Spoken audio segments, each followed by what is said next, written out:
Nandito tayo sa bahagi ng mga gulayan sa barangay at hindi lang gulayan kundi meron silang medicinal plants garden. Kagawad, ano po yung ginawa ng inyong mga kasamahan dito para magkaroon kayo ng mga ganitong klase ng halaman? Ito pong mga nagtanim po kami ng mga medicinal plant, katulad po itong yung organo, itong ang tawag dito? Salay. Yung mayana ba yun? Mayana? Saan ho gamot yung mayana? Ayun ay sa mga bukol-bukol at saka sa mga sugat na naputok ba? Yung yung mga pigsa. Pigsa, oh. Yan ay gamot doon. Ano yung nasa gitna? Yan yung punong yung mataas-taas? Palagay ko hindi medicinal plants yan. Nga po. Parang shade lang siya. Okay. So, bakit po nyo naisip na magkaroon ng ganitong portion? Ito po ay nakakatulong lalo sa mga gamot po sa mga sakit sa katawan. Sa mga high blood, sa mga gamot po sa mga ugat na mahina na pong mag-circulate ang ating ugat. Di po ba gamot po ba yan? Sa mga diabetes, yan po ay mga gamot din po yan. Okay. Ayan. Actually ma'am, kulang pa ho yung aming medicinal plants.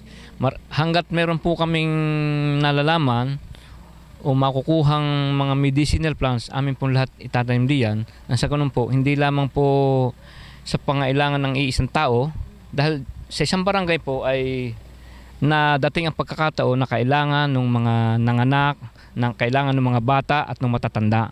Kaya kailangan po meron tayo niyan. So, hindi na po sila mahihirapan maghanap sa gubat, kundi may ituro na po natin meron tayo dito nito. Okay, very good. So talagang si Pangulo ay forward looking, may vision siya. At tayo na may pupunta sa Materials Recovery Facility, Pangulo. O ito may mga balag-balag pa dito. Nakakatuwa, ito po yung programa na ating punong lungsod, Vilma Abaya di Makuha, na food production. Kasi iniisip niya na baka magkaroon ng calamity. So meron tayo mga makakain. Naniniwala po ba kayo doon, Pangulo? Opo ma'am, kaya nga po yung ipinapaliwanag ng ating pumbutihing mayora ay yun po dapat ay ating alam din na tunay pong kapag ang isang barangay ay maraming tanim, katunayan po ito ay medyo palugot na yung tanim namin, pero ito po ay nagdaan na talagang napakaraming nakinabang dito. Ito nga po yung aming malunggayan at meron din po diyang kangkungan. So marami po ang nakinabang dito at ito po ay open po sa barangay. Kaya po, nagpapasalamat po kami sa programang ito ng ating butihing mayor, ang Gawad Parangal, Gawad sa Dangal ng Lungsod, Award. Yes, Ito po ay lagi kong hindi ko makalimutan yung ating Gawad Parangal noon kasi parang ito po ay yung doon inacquired po. So, maganda po at nakakatuwa po sa kabila po ng aming paghihirap lahat ay ito po yung pong kapag may nakikita kaming may mga tao nangunguha nakatulong at hindi ay ito po ay nakakaluog ng aming damdamin sa aming ginagawang ito. Alam po ba ninyo, Pangulo, na noong October 31 nagwagi po ang lungsod ng Batangas sa Green. Opo. Green doon po sa International Livable Communities Award. Nabalitaan po niyo yun? Nabalitaan ko nga po at ako nga po yung natutuwa din. At alam niyo, isa sa mga susi kung bakit nanalo tayo, itong pagkilos ng mga barangay dito sa lungsod ng Batangas.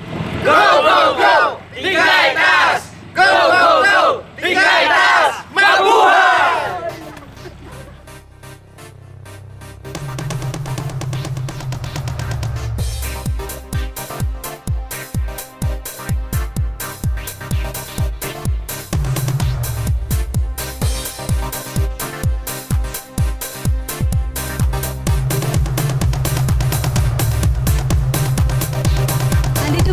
Sa Purok 6 ng Barangay Tingga Itaas, kung saan nakikita naman natin ang partisipasyon ng mga residente dito sa Barangay Tingga Itaas at makikita natin ang mga tao na talagang tuloy-tuloy ang kanilang paglilinis. Magandang umaga po, Nanay. Umaga po naman. Aba naman, ilan taon na po kayo? 73 na po. Aba, kalakas pa. Talagang kayo ay all out of support sa... Abaho na si malakas pa. Kayo po'y talagang ginagawa nyo ito araw-araw? Regular? Ay, hindi po naman araw-araw. Paano po? Hindi pagkahapo lang madamo eh. Saka po namin ginawalsan. So bakit kinakailangan na tayo maglinis sa ating kapaligiran? Para po maiwasan yung mga sa mga dengue. Ayan. Yun lang po. Ayan, okay. Ito naman mga kabataan dito. Tama pala yung sinabi ni Mary Joy.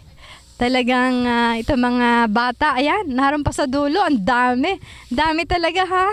Pero alam ko, nag-fun run dito kanina. Sa Sidsi. Okay, magandang umaga sa inyo. Bakit yung ginagawa ang paglilinis? Bakit? Bakit nga? Para po makatulong sa barangay. Para makatulong sa barangay. Opo. Okay. So, sino ang naghihikayat sa inyo dito na maglinis? Ang konsihal. Si Edwin Rivera po. So, pagkatapos ito, anong ginagawa nyo? Pagka nalinisan ninyo, Yung papahinga na po. Opo. wala kayong banding? Ay, Dyan po sa kubo po. tubo kayo dito. Po, yan po tambayan. So, tambayan. So, may kainan kayo dito, mamaya. Opo. So, itong mga nakikita kong parang hitsurang kabuti, paano nyo ito nagawa? Ang dami, Ano po, yung nagtulong-tulong po ang lahat po ng aming barangay para po magawa yan. Opo. Katulong ka ba sa pagpipintura nito? Yang hindi po mga kalalakihan lang po ang nagawa niyan. So, pinangangalagaan nyo, inaalis yung mga damo na nakakasagabal. Opo, para maging malinis din po ang aming barangay.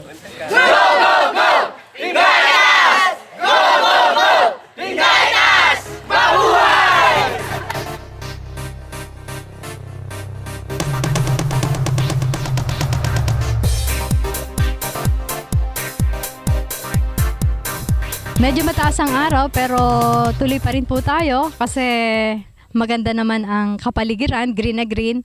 Sabi nga nila pagka green ang nakikita nyo sa paligid, ito po ay nakakatulong sa ating mata. Parang nakakapag-relax. At kasama natin dito ang SK Chair, muli si Mary Joy. Mga ilang kabataan ba ang involved dito? Kasama po ang aking mga konsehal na tumulong po sa paggagawa po ng SK Garden. So talaga nagtatanim kayo? Nagbubungkal talaga kayo ng lupa? Apo, Ito ba, itong bagets na ito, nagbubungkal ng lupa? Yes ma'am. Kaya sa tulong din po ng ating mga kabataan dito sa ating Barangay Tingga Itaas, napapaunlad po natin ang ating garden tsaka po ating mga daan, private road, ating pong project na ayos din natin. Tulong din po nating mga kabataan po. Sobrang saya po dahil po nakakapagtanim po kami sa tulong ng mga kabataan dito. Nakapag-ani na kayo? Opo. Anong inani nyo? Meron po kaming okra, meron din pong talong. Kumakain ka ba ng gulay? Opo naman. Ano ang dulot ng gulay sa ating katawan? Ito po pagpalakas ng katawan, tsaka po nakakapagbigay ng healthy yung sa ating sarili. Nakakatuwa dito sa inyong barangay. Ano talagang rural ang setting, ano? Opo. Gwapo, yan pong tulungan po ng bawat isa, kaya po nagiging matagumpay po ang aming mga project. Isa sa bahagi ng taniman ng mga SK ay itong gulayan at nakakapagtaka. Meron ditong napakahabang patani. Mary Joy, paliwanag mo nga. Ito po yung ating giant patani na dito po matatagpuan. Nakapag-ani na ba kayo nito? Hindi pa po. Actually, pinapadami pa po namin. Buti hindi nananakaw. Hindi naman po. So, nakakatuwa. Dito pala merong giant patani, oh. Ilang dangkal ito? Isa't kalahati? Siguro hahaba pa ito ng parang espada. Opo, pwede po. So, babalik kami pagka may espada na. Sige po.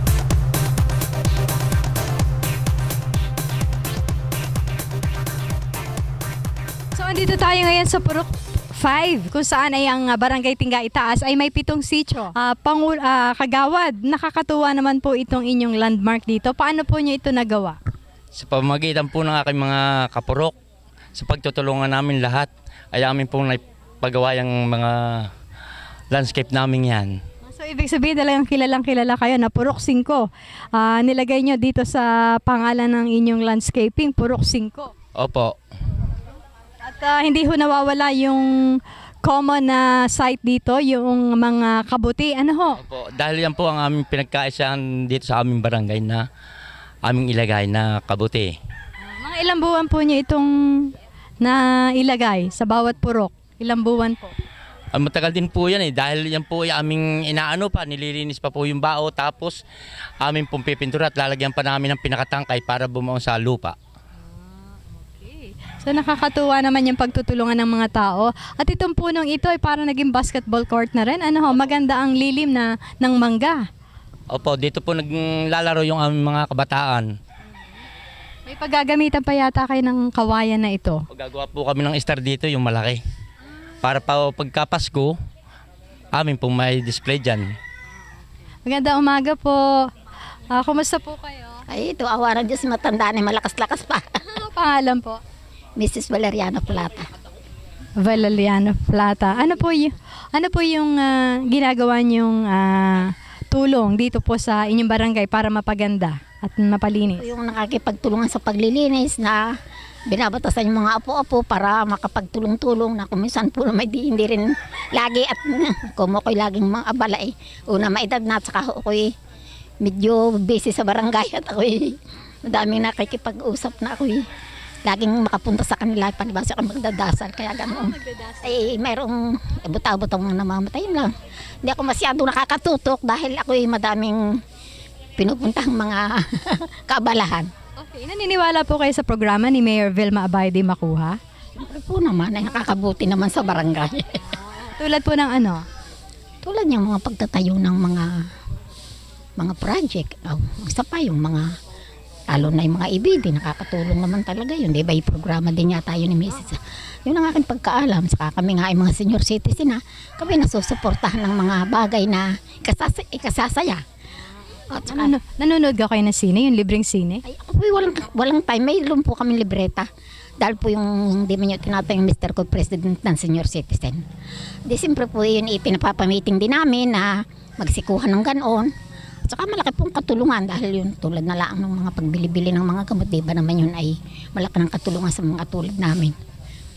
So nakakatuwa dito mula sa bata hanggang matanda, talagang kaisa dito sa pagandahan at paluntian ng Barangay Tingay Taas.